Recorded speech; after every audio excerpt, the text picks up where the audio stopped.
कुल हिंद मजलिस इत्तेहादुल मुस्लिमीन नामपल्ली की जानिब से एरिया हॉस्पिटल को बेडशीट, गद्दे और व्हील चेयर्स रुकने असम्बली जाफर हुसैन मेराज के हाथों दवाखाने के जिम्मेदारों के हवाले किया गया। रुकने असम्बली ने दवाखाने का भी मुआयना किया। डॉक्टरों को हिदायत दी कि मरीजों का खास ख्याल रखें। गुंडा अनासिर अफराद या फिर डॉक्टरों के साथ बदतमीजी करने वालों को रुकने असम्बली ने सख्त इंतबाह दिया। इस मौके पर रुकने असम्बली जाफर हुसैन मेराज के हमरा दवाखाने के जिम्मेदारों, हबीबनगर पुलिस के सर्कल इंस्पेक्टर के अलावा मजलिस के सरगर्म कारकुनान भी मौजूद थे। आज गवर्नमेंट एरिया हॉस्पिटल नामपल्ली में AIMIM नामपल्ली मजलिस इत्तेहादुल मुस्लिमीन के जानिब से यहाँ की पेशेंट की सहूलत के लिए व्हील चेयर्स और मैट्रेस दिया गया है।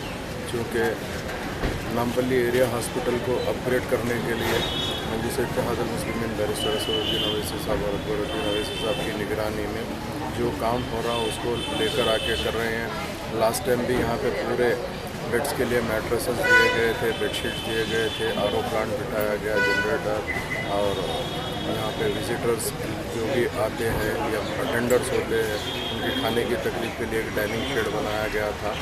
ऐसे सब चीज़ की सहूलतें नामपल्ली दवाखाने में प्रोवाइड कर रहे हैं।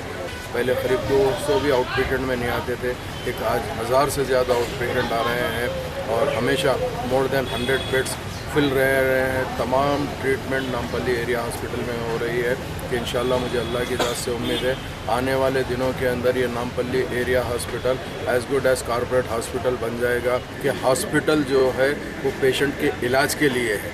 पेशेंट के साथ जो आने वाले अटेंडर होते या विजिटर्स होते, अगर उन लोग हॉस्पिटल मैनेजमेंट और अगर डॉक्टर्स के साथ मिसबिहेव करेंगे तो उसको हरगिज़ बर्दाश्त नहीं किया जाएगा, चाहे वो कोई भी हो। अगर मेरा सगा भाई भी अगर होगा तो मैं उसको एक्सक्यूज़ नहीं करूँगा, क्योंकि हम मेहनत कर रहे हैं हॉस्पिटल डेवलप करने के लिए और पेशेंट की इलाज के लिए। मगर ऐसी हालत में मैं तमाम से रिक्वेस्ट करता हूँ, हॉस्पिटल में ट्रीटमेंट कराइए, रोडिज़म मत करिए। आने वाले दिनों के अंदर ये तेलंगाना के अंदर नंबर 1 गवर्नमेंट हॉस्पिटल रहेगा नामपल्ली एरिया हॉस्पिटल।